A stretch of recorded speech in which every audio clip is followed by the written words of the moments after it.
이 시간에 저희들이 에레미야서 22장을 읽었습니다. 에레미야서 22장에서는 하나님께서 에레미야에게 이렇게 말씀합니다. 너는 성문으로 나가가지고 신하든 유다 왕을 향해서 또 유다 신하 또 그 문에 있는 모든 백성들을 향하여 하나님의 말씀을 외치라라고 그렇게 말씀을 합니다. 그래서 에레미야는 하나님의 말씀을 들고 성문으로 나갑니다.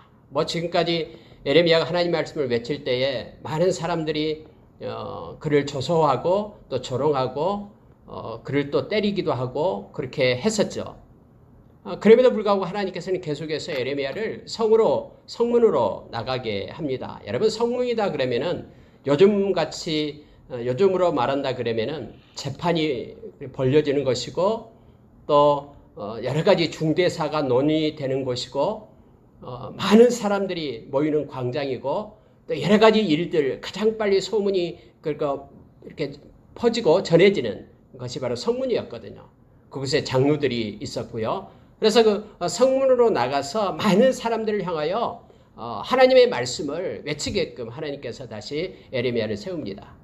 물론 인간적으로 보면은 에레미야는 그 사람들 앞에 나가서 하나님 말씀 외치는 것이 때로는 힘들죠. 왜냐면은 그 이스라엘 백성이 지금 망한다라고 외치고 곧 이제는 끝날 것이다라고 외치고 하나님의 심판이 임할 것이다라고 외치기 때문에 다른 모든 사람들이 다 싫어하거든요. 거짓 선지자들은 달콤한 말을 가지고 잘 될 것이다, 평안할 것이다, 하나님이 지켜주기 때문에 우리는 이제 곧 회복될 것이다 이렇게 말하지만은, 그런데 에레미야 입에서 나온 말들은 항복해라, 그래야지만이 살 길이다, 하나님께서 이제 너희들을 다 흩으실 것이다, 빨리 회개하고 돌아오라, 이런 듣기 싫은 말을 하니까 너무너무 에레미야를 싫어했습니다. 그럼에도 불구하고 에레미야의 마음과 상관없이, 에레미야가 지금 어떤 처지에 있는 것과는 상관없이 하나님께서는 에레미야를 또 불러 에레미야로 하여금 하나님의 말씀을 외치게끔 그렇게 하는 거예요. 이것이 선지자의 그러한 사명입니다. 선지자의 사명은 주변의 환경과 또 사람들이 어떻게 반응하든 상관없이 하나님 편에 서서 하나님께서 명령하신 것을 그대로 외치는 자가 바로 선지자거든요. 그래서 에레미야는 또 성문으로 나갑니다. 그래서 다음과 같이 외치기 시작합니다. 그게 3절입니다. 여호와께서 이와 같이 말씀하시되 너희가 정의와 공의를 행하여 탈취당한 자를 압박하는 자의 손에서 건지고 이방인과 고아와 가부를 압제하거나 학대하지 말며 이곳에서 무지한 피를 흘리지 말라. 사회적 정의를 지금 말하고 있는 거예요. 이렇게 외치고 있는 것입니다. 말씀의 내용은 3가지예요. 정의와 공의를 행하라, 이거예요. 다시 말하면 정직하게 행하라라는 거예요. 어떤 사람 봐주고 어떤 사람은 처벌하고 속이고 이것이 아니라 하나님께서 원하시는 말씀대로 정의와 공의를 집행하라라고 얘기합니다. 우리가 여러분 소선지자 지금 또 새벽마다 소선지자를 말씀을 나눴었잖아요. 하나님께서 그토록 미가서에서 원했던 것이 바로 그겁니다. 우리가 잘 아는 미가서 6장 8절 또 미가서 3장 8절에서 그렇게 말씀하고 있죠. 하나님이 원하신 것, 하나님 앞에 선한 것, 그것은 가장 먼저 정의를 행하는 것이에요. 정의를 행하는 것. 삶 속에 정직하게 사는 것. 그래서 하나님은 성문에 가서 에레미야라고 그렇게 외치라라는 거예요. 사람들이여, 공의를 행합시다. 정의를 행합시다. 정직하게 삽시다. 이걸 외치라라는 거예요. 또 2번째는 뭘 외치라 그랬냐면요, 이방인, 고아, 가부를 압제하지 맙시다. 이거예요. 학대하지 맙시다. 약한 자, 소외받은 자, 힘든 자, 그 사람들, 고아와 가부, 이방인들 압제하거나 학대하지 맙시다. 하나님은 그들의 편입니다. 라고 이 말을 외치는 거예요. 권세 있고 능력 있고 잘나가고 부자고 이런 사람에게 속한 자가 아니라 정말로 소외받고 힘든 사람들, 그 사람은 압제하지 말고 학대하지 맙시다. 하나님이 이걸 외치라고 말씀했습니다. 우리 그렇게 해야 됩니다. 여러분, 이게 뭐예요? 이게 경건이잖아요. 하나님께서 그렇게 말씀하셨잖아요. 경건한 자가 없다. 거룩한 자가 없다. 내가 너무너무 기뻐하는 처음 읽은 과일이 없다. 처음 익은 과일이 뭐냐 그러면은 바로 하나님 앞에 경건한 자, 거룩한 자를 얘기한 거예요. 여러분들 경건한 자가 뭡니까? 하나님 마음을 갖는 게 경건이잖아요. 경건이다라는 것은 고아와 가부, 환난 날에 그들을 돌보라라고 얘기합니다. 다시 말하면 하나님의 마음인 긍휼과 자비의 마음을 갖는 것이, 그걸 가지고 행하는 것이 경건임을 말합니다. 자기 자신을 지켜 세속에 물들지 않게 하는 것이 경건이다라고 같이 말하고 있죠. 하나님의 마음으로 하나님께 속한 자로 사는 것이 경건이에요. 그래서 성문에 가서 예레미야는 그렇게 외치는 거예요. 이방인들, 고아들, 가부들, 그들을 납치하지 말고 그들을 불쌍히 여깁시다. 이것이 하나님의 마음입니다, 여러분. 하고 지금 외치기 시작하는 거예요.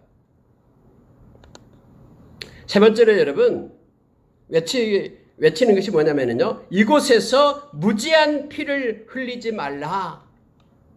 하나님께서 말씀하십니다. 무지한 자의 피를 흘리지 말라라고 얘기합니다. 탐욕 때문에, 욕심 때문에 뇌물을 받고 재판함으로 인하여 정말로 죄가 없는 무지한 자의 피를 자기의 욕심 때문에 흘리게 하는 것, 하나님은 너무너무 싫어하십니다.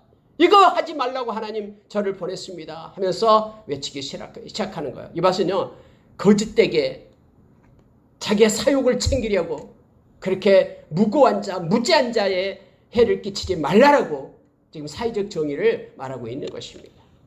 정직하게 행합시다.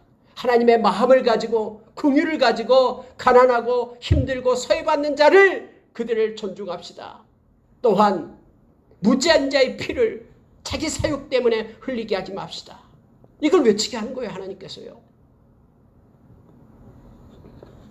4절에 보면은 이렇게 말합니다. 너희가 참으로 이 말을 준행하면, 하나님은 분명하게 이렇게 말씀을 약속해요. 너희가 정말로 이것을 행하면, 이렇게 준행하면은 다윗의 왕위에 앉을 왕들과 신하들과 백성이 병거와 말을 타고 이 집문으로 들어오게 되리라. 이 성문으로 들어오게 될 겁니다. 하나님께서 약속하십니다. 만약에 이거 세 가지를 준행만 하면은 하나님께서 다윗의 왕위에 앉을 왕들을 계속해서 세우겠답니다. 이 성문으로 들어오게 하겠답니다. 라고 예레미야가 외치고 있는 거예요. 여러분, 이것은 오늘날도 동일하게 하나님의 백성들에게 하나님께서 요청하는 것입니다. 삶 가운데 정직하게 행하는 것 뿐만 아니라 하나님의 마음, 그 긍휼을 가지고 사는 것, 그리고 무지한 자의, 자기 욕심 때문에 무지한 자의 피를 흘리는 것을 흘리지 않는 것, 하나님의 이것을 요청하고 오늘날 하나님의 백성들이 이걸 가지고 거짓됨이 없이 살아가는 거룩한 자로 설 것을 요청합니다. 그러나 5절에 보십시오. 너희가 이 말을 듣지 아니하면, 또 반대로 얘기하면, 언제나 하나님의 말씀은요, 이걸 순종하면 복이고 순종하지 않으면 하나님의 그러한 벌이 있다라는 것을 언제나 말합니다. 구약에서는 계속해서 하나님의 말씀에 순종하는 자의 복에 대해서, 그러나 순종하지 않는 자의 저주에 대해서 성경은 말해주고 있죠. 5절에는 그러나 너희가 이 말을 듣지 아니하면 내가 나를 두고 맹세한다. 하나님은 그렇게 말씀하셔요. 하나님보다 높은 분이 없잖아요. 그러니까 하나님이 맹세한다라는 거예요. 자기밖에 없어요. 내가 나를 두고 맹세한다. 나의 삶을 두고 맹세한다. 나의 이름을 가지고 맹세한다. 이렇게 하나님은 말씀하셔요. 이것은 뭐냐면 반드시 이건 집행하리라 라고 말씀하신 거예요. 이 말을 너희가 듣지 않으면 내가 나를 두고 맹세한다. 나는 반드시 집행한다 이거. 그게 뭐냐면 이 집이 황폐하리라. 여호와의 말씀이니라. 이걸 예레미야가 성문에 가서 이렇게 외치는 거예요. 맹세할 건데 이걸 행하자면 반드시 망한다. 반드시 황폐한다. 하나님이 어떤 방법으로도 이 사람은 벌을 주어서 반드시 황폐하게 망하게 될 것이다. 그러나 이것을 순종하면 망하는 것이 아니라 회복되어 이 성문으로 너희들이 들어오게 될 것이다. 왕과 귀족과 모든 백성들이 다 이 성문으로 들어오게 될 것이다. 이것을 행하지 않으면 망한다. 황폐하게 된다. 이것을 예레미야를 통해서 외치게끔 그렇게 합니다. 우리가 정직하게 사는 것은 늘 말을 하죠. 이것은 우리의 신앙의 고백입니다. 진짜 정직하게 살아계신 하나님이 나와 함께하기 때문에 어느 순간이든 우리가 정의와 공의를 가지고 살아야 됩니다. 오늘날 모든 사회도 마찬가지입니다. 이 나라도 마찬가지입니다. 나라에 만약에 정의와 공의가 상실된다 그러면 나라는 설 수가 없습니다. 그래서 우리가 늘 기도할 때 하나님 정의와 공의가 하수같이 흘러가는 그러한 나라가 되게 해주십시오. 정직한 자가 대우받게 해주시고 하나님의 마음, 긍휼의 마음을 가지고 사랑을 가지고 형제자매를 대하는 나라, 사랑이 풍성한 나라 되게 해주십시오. 무지한 자가 피를 흘리지 않는 나라 되게 해주십시오. 이걸 놓고 우리가 기도해야 됨을 성경은 말해줍니다. 여러분 9절에 한번 보십시오. 그들이 대답하기는 이는 그들이 자기 하나님 여호와의 언약을 버리고 자기 신들에게 절하고 다른 신들에게 절하고 그를 섬긴 까닭이라 하셨다 할지니라. 여러분 이게 무슨 말이냐면요. 하나님께서 이제 파멸을 준비한다고 했어요. 아까 앞에서 하나님 말씀을 버린 자, 하나님이 이렇게 외쳤는데도 이 말씀을 버린 자 황폐하게 하고 파멸을 준비하는데 사람들이 그렇게 말하는 거예요. 이스라엘 백성들이 망할 때에 야 어떻게 해서 이 백성이 망했대? 왜 이렇게 이 나라가 망했지? 그렇게 옛날에 모세를 이렇게 세워가지고 엄청난 기적을 베풀었던 그 하나님이 왜 자기 백성을 망하게 했지? 그렇게 물을 때에 그들이 이렇게 대답한다라는 거예요. 대답할 것이다. 왜 망했냐면 그들이 자기 하나님 여호와를 버렸대. 그렇게 자기들을 사랑했던 그 하나님을 버렸대. 그리고 그 하나님 대신에 다른 신들을 섬겼대. 다른 신들에게 절하고 그것을 우상을 섬겼대. 그것 때문에 망한 거야. 이렇게 사람들이 말할 것이다라고 성경에 미리 에레미야가 하나님의 말씀을 받아서 이렇게 외치고 있음을 보게 됩니다. 제가 누차 말씀을 드립니다마는 하나님의 말씀을 듣지 않을 때요, 우리는 하나님에 대한 경외심을 가질 수가 없습니다. 하나님에 대한 경외심이 없는데 어떻게 하나님을 섬길 수 있습니까? 그의 말을 순종할 수 있습니까? 아니요. 하나님을 버려요. 마음으로부터 버려요. 그래서 하나님 대신에 다른 것들, 세상의 풍요의 신, 눈에 보이는 그러한 형상을 따라서 그들이 가는 거예요. 그것 때문에 결국은 망하게 된다라고 오늘 말씀 9절에서 말씀해주고 있습니다. 여러분 13절에 내려가면은요, 하나님께서는 여호야김 왕에 대해서 말씀을 합니다. 성경이 이렇게 말하고 있죠. 여호야김 왕이요, 불의로 그 집을 세우며 부정하게 그 다락방을 지으며 자기 이웃을 고용하고 그 품삯을 주지 아니하는 자에게 화했을진저 그가 이르기를 내가 나를 위하여 큰 집과 넓은 다락방을 지으리라 하고 자기를 위하여 창문을 만들고 그것에 백향목으로 입히고 붉은 빛으로 칠하도다. 하나님이 이렇게 말씀합니다. 네가 백향목을 많이 사용하여 왕이 될 수 있겠느냐? 라고 묻고 있는 거예요. 여호야김 그런 아버지는 요시야 왕이었잖아요. 요시야 왕은 하나님을 잘 섬기고 하나님 말씀에 순종했던 왕이었잖아요. 그런데 그의 아들 여호야김은 그렇지 않았어요. 여호야김은 하나님을 섬기지 않았어요. 여러분, 왕이 되는 것은 하나님께서 세워야지만이 왕이 되잖아요. 아무리 왕이 자기가 백향목으로 멋있는 집을 짓는다고 해서 막 엄청나게 아름다운 창을 만들고 뭐 별걸 다 하잖아요.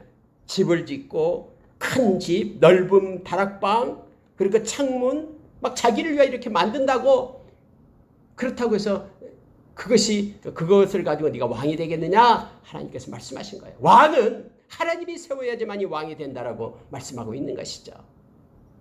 자기가 자기를 위하여 노력한다고 되겠느냐라는 거예요. 하나님은 버리고 너의 아버지 요시야 왕은 그러지 않았다라는 거예요. 요시야 왕은 나의 말을 붙잡았다. 요시야 왕이 그랬잖아요. 그 성경에서 발견된 하나님의 그 말씀을 그대로 순종하면서 유월절을 지키면서 말씀대로 살려고 막 개혁을 했잖아요. 하나님께서 말씀 이렇게 해주고 있는 거예요. 자, 15절 보십시오. 네 아버지가 먹거나 마시지 아니하였으며 정의와 공의를 행하지 아니하였느냐? 그때에 그가 형통하였었느니라. 너의 아버지는 말씀을 따라서 그렇게 공의와 정의를 행했다. 너희 아버지는 그때도 먹고 마셨다. 그때 너희 아버지에게 형통함을 주었다. 요시야 왕한테. 그런데 너는 나를 떠나서 네 스스로 자기 자신을 위하여 큰 집을 짓겠다고 다락방을 넓게 하고 멋있게 하고 큰 창을 내고 막 노력하지만은 그렇다고 왕이 되겠느냐? 하나님의 말씀을 버렸는데 라고 말하고 있습니다. 마치 여러분 오늘날 우리 자신들을 향해서 이 말씀을 하고 있는 것 같아요. 오늘날 예수 믿는 사람들이요, 하나님의 나라에 대해서는 이렇게 소홀히 합니다. 영원한 우리의 본향 하나님의 나라에 대해서는요. 그리고 이 땅에서 예수 믿는 사람들도 이 땅에서 얼마나 멋있게 살까, 멋진 집을 지을까, 얼마나 옮겨가서 풍요로운 삶을 살까, 온통 이것에 생각하고 이게 빠져 있으면 안 됩니다. 이 땅에 유토피아를 건설하려고 하고요. 나그네인 이 땅에, 순리자인 이 땅을 우리는 생각해야 되는데 마치 이것이 우리의 터전인 양, 영원히 살 것 같이 이 땅을 위하여 투자하려는 이들이 있어요. 이것은 하나님께서 정말로 중요한 것이 뭔지를 그에게 오늘 말씀을 통해서 가르쳐주고 있습니다. 우리에게 가르쳐주고 있는 거예요. 하나님의 말씀을 따라 순종하는 것이 이 땅에서 가장 큰 복이고 그것이 행복임을 가르쳐줍니다. 너희 아버지 요시아가 그랬단다. 그때 그가 형통함을 누렸단다 하면서 하나님께서 예레미야를 통해서 이렇게 여호야김에게 지금 말을 하고 있음을 보게 됩니다. 여러분 요시아는요 16절에 이렇게 말합니다. 그는 가난한 자와 궁핍한 자를 변호하고 형통하였나니 이것이 나를 알미 아니냐. 여호와의 말씀입니다. 여러분 중요한 말씀을 하는데요. 이것이 나를 알미 아니냐. 야다. 나를 아는 자, 하나님을 아는 자, 하나님의 마음을 아는 자, 그 사람은 가난한 자, 궁핍한 자를 변호하고 형통하였다 라고 말하는 거예요. 아까 처음에도 역시 에레미야를 통해서 성문에 나가서 외쳐라 했잖아요. 이방인들 그리고 고아와 가부들 그들을 압제하지 말고 그들을 핍박하지 말라 라고 얘기하고 있는 거예요. 하나님의 마음을 가지고 가난한 자와 궁핍한 자를 변호하라라고 말합니다. 요시야 왕이 그랬다라고 얘기하는 거예요. 그래서 하나님이 그에게 형통을 주었다라고 말씀하고 있는 거예요. 그런데 여호야김 너는 가난한 자 눈에도 들어오지도 않고 궁핍한 자 고아와 가부 이방인들 눈에 안 들어와요. 오직 자기밖에 없어요. 나를 위하여 큰 집을 짓고 큰 다락방을 만들고 창문을 어디에다 낼까? 이것만 몰두해 있다라고 지금 말하고 있는 거예요. 그래서 왕이 되겠느냐라고 말하고 있는 것이죠. 하나님을 안다는 것, 이것이 나를 알미 아니냐. 여러분 하나님을 아는 것, 우리가 요한복음 17장 3절에서 하나님을 아는 것, 그리스도를 아는 것, 그것이 곧 영생이다라고 우리에게 말하죠. 말씀은, 이 성경은 하나님에 대해서 가르쳐줍니다. 하나님의 뜻이 무엇인지, 하나님이 어떤 분인지를 우리에게 가르쳐줍니다. 많은 이들은 하나님에 대해서 묵상을 합니다. 그럼에도 불구하고 자기가 좋은 거에 대해서만 묵상을 해요. 하나님은 영화로우신 보좌잖아요. 그러면 그분께 우리는 영광을 돌려야 돼요. 하나님의 시작부터 높은 곳에 계신 존귀하신 분이잖아요. 우리는 그분께 경배를 해야 돼요. 하나님은 우리의 성소가 되시잖아요. 성소가 된다라는 것은 거룩하신 분이잖아요. 그래서 우리가 거룩한 백성으로서 하나님 앞에 서야 되죠. 하나님은 능하시고요. 하나님은 광대하시고요. 그런데 또 있어요. 하나님은 두려우신 하나님이셔요. 하나님은 무서우신 하나님이셔요. 그래서 우리가 그 하나님을 생각할 때 그 하나님을 우리가 경외해야죠. 하나님을 두려워해야 되잖아요. 말씀이 그렇게 가르쳐 주는데 그러나 우리는 하나님을 두려워하지 않아요. 하나님의 백성도 하나님을 두려워하지 않아요. 하나님은 무서우신 하나님이신데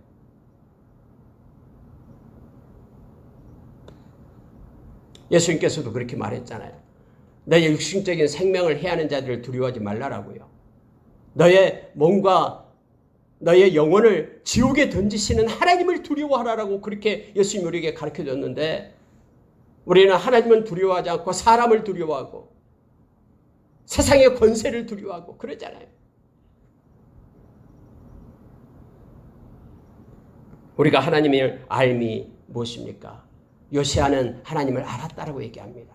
그래서 하나님의 마음, 고아와 가부를 그는 변호하고 그에게 하나님께서는 주신 마음을 가지고 그들을 대우했다라고 성경은 말해주고 있습니다. 우리가 하나님은 공의의 하나님이라고 말씀을 합니다. 공의의 하나님, 공의의 하나님. 또 하나님은 진실하신 하나님이라고 우리가 말씀을 합니다. 그럼 공의의 하나님을 믿고 있는 우리는 때로는 힘들고 어려워도 또 내가 어떤 오해를 받고 내가 부당한 어떤 대접을 받는다 해도 공의의 하나님이 보고 계시기 때문에 그것 때문에 마음 아파하고 상해하고 화를 내고 이렇게 하지 않아야 되잖아요. 하나님께 맡기고 하나님이 공의의 하나님이니까 다 알고 계시니까 그분께 맡기는 것이 믿음이잖아요. 그런데 우리는 맡기기를 거부합니다. 그리고 내가 화를 내고 내가 분노하고 내가 문제를 해결하려고 하고 막 나가려고 합니다. 공의의 하나님은 없어요. 불평하고 하나님을 원망하고 그럽니다. 진실하신 하나님을 우리가 안다라고 말은 합니다. 우리가 잘 아는 느헤미야서 그 9장 33절에 나오잖아요. 하나님께서는 공의의 하나님이시고요. 또 하나님은 진실하신 하나님이라고 말씀합니다. 그럼 진실하신 하나님이 말씀하신 이 모든 성경의 말씀은 다 진리고 맞는 말씀이잖아요. 그러면 이 말씀대로 믿어야 되잖아요. 근데 우리는 말씀대로 믿지 않죠. 하나님을 안다는 것. 너희 아버지는 나를 알았다. 그래서 나의 마음을 가지고 행했단다. 그때 그가 형통했다. 그런데 너는 여호야김 너는 나를 알지 못한다. 그렇기 때문에 너 자신을 위하여 네 마음대로 계획하고 너의 인생을 사용하고 있다라고 말하고 있습니다. 17절 보시기 바랍니다. 그러나 내 두 눈과 마음은 탐욕과 무제한 피를 흘림과 압박과 포악을 행하리 할 뿐이니라. 아무리 너를 그렇게 보더라도 너의 마음을 보니까 너의 두 눈, 너의 마음 탐욕과 무제한 피를 흘리고 압박과 포악을 행하려고 할 뿐이다. 이것밖에 내 눈에는 안 보인다라고 하나님께서 여호야김에게 말하고 있는 것입니다.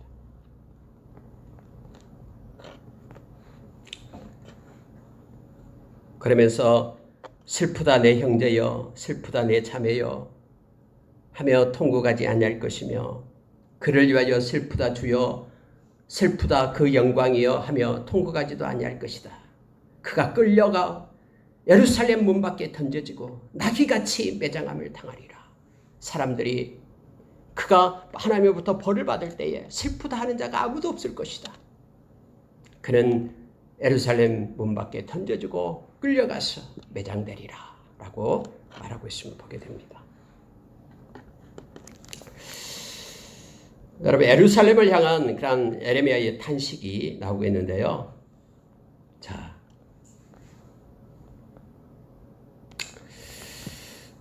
하나님께서 이제 그 예레미야에게 20절을 먼저 보십시오. 너는 레바논에 올라 외치며 바산에서 내 소리를 높이며 아바림에서 외치라. 이는 너를 사랑하는 자가 다 멸망하였음이라. 네가 평안할 때에 21절이요. 네가 평안할 때에 내가 내게 말하였으나 네 말이 나는 듣지 아니하리라 하였나니 네가 어려서부터 내 목소리를 청종하지 아니함이 내 습관이라. 중요한 말씀이 있어요. 습관에 대해서 얘기합니다. 그래서 여러분 이 신앙의 습관은요 중요합니다. 오늘 하나님께서는 지금 뭐라고 말씀하셨냐면요. 이렇게 얘기하는 거예요. 네가 평안할 때에 내가 말했다. 그런데 너는 뭐라고 말하면 내가 하나님께서 말씀하신 것에 대해서 나는 듣지 아니하리라. 나 하나님 말씀 듣지 않겠어. 이렇게 말한다라는 거예요. 그런데 이것은 네가 어려서부터 내 목소리를 청종하지 아니함이 내 습관이다라고 하나님 말씀하신 거예요. 내가 어려서부터 계속해서 내가 말씀을 외쳤는데도 네가 귀를 막고 내 말을 듣지 않겠다라고 이렇게 얘기했다. 이것이 너의 습관이다 라고 말합니다. 여러분 우리는 좋은 습관을 들여야 됩니다. 좋은 습관, 하나님 말씀에 순종하는 습관, 그것이 뭐냐면은 바로 온유라는 거예요. 그래서 온유라는 것은 뭐냐면요, 하나님 말씀에 길들여진 것이 온유입니다.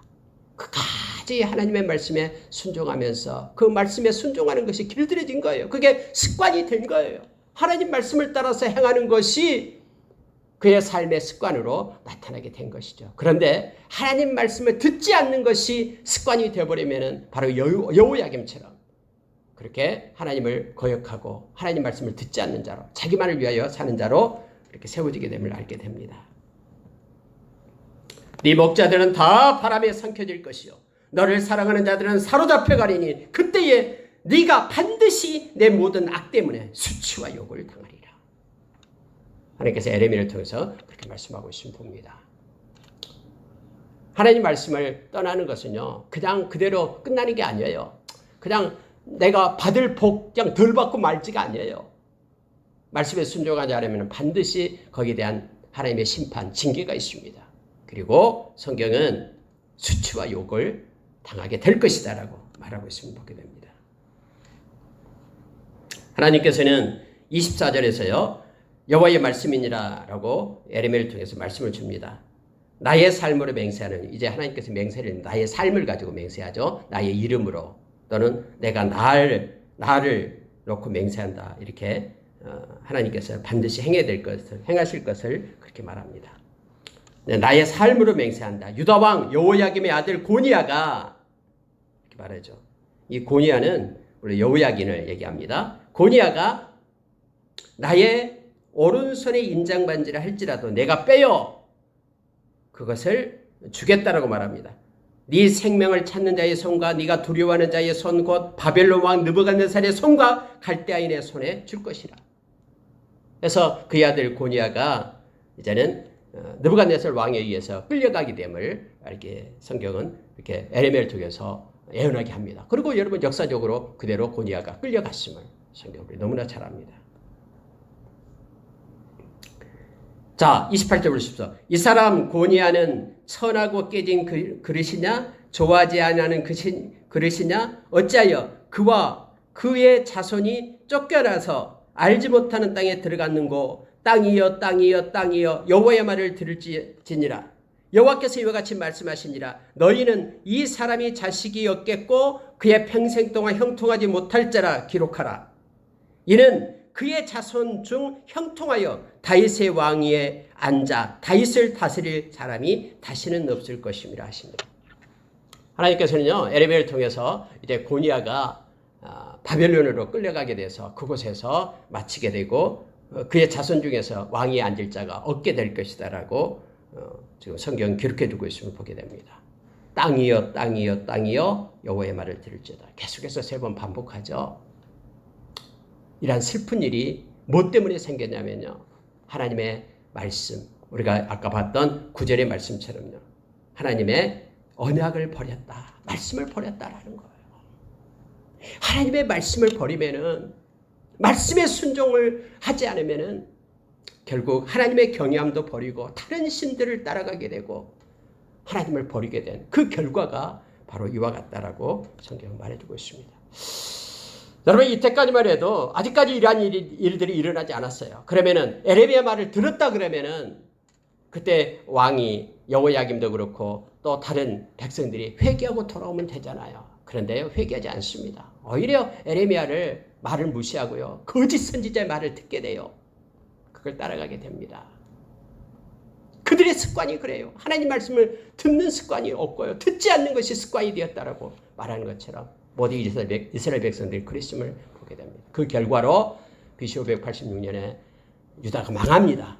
예루살렘 성전도 불탑니다. 예루살렘의 성도 불탑니다. 많은 이들이 거기서 1년 6개월 동안 굶주림 가운데 기근 가운데 죽고 인육을 먹고 그런 고통 가운데 있다가 또 멸망당해가지고 칼에 배임을 당해가지고 노예로 전쟁포로로 바벨론으로 끌려가게 됐음을 우리 너무나 잘 압니다. 물론 그 이전에도 1차, 2차에 대해서 포로가 되었음을 우리는 너무 잘 압니다. 말씀을 마치겠습니다. 오늘 하나님께서는 성문에 나가서 에레미야보다 외쳐라라는 것이 있습니다. 그게 뭐냐면은 공의와 정의를 행하라 이거예요. 정직하게 살아라라는 겁니다. 또 하나는 하나님의 마음을 가지고 나그네, 고아와 가부 그들을 납치하지 말고 그들을 불쌍히 여겨라라는 거예요. 무죄한 자의 피를 흘리지 말라라고 사회적인 그런 도덕을 말하고 있음을 보게 됩니다. 하나님의 백성은 말로만 그렇게 하나님의 백성, 거룩한 백성이 아니라 삶 가운데서도 올곧고 정직한 자로 하나님의 마음을 가지고 살아가는 자로 설 것을 성경은 요청합니다. 특히 오늘날 시대에 이와 같은 것들은 중요한 것입니다. 말씀 마치겠습니다. 우리도 정직과 그리고 하나님이 주신 마음을 가지고 긍휼을 가지고 살아가는 자 되기를 원합니다. 겸손히 주님과 동행하는 자 되기를 원합니다. 기도하겠습니다.